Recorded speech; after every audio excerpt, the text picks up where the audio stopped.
Let's find some intercepts. What kind of intercepts are we going to find out? First, let's find the y-intercept. The word y-intercept means we're going to set the opposite of y as x equals 0. When x equals 0, we have y is equals to 3x minus 2, and we're going to substitute 0 into here. 3 times 0 is 0 minus 2, so we have y equals minus 2.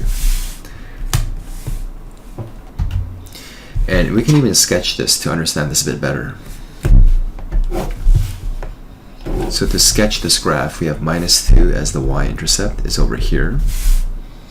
And the slope is 3 over 1, which means the rise is 3, 1, 2, 3, and the run is 1. You go 1 to the right. You connect the lines. This is a nice line equation. And you can see that the word intercept, the x-intercept would be negative 2, is where it hits the y-axis. This is the y-axis. This is the x-axis. Now the other question would be, in terms of intercepts plural, would be to find the x-intercept.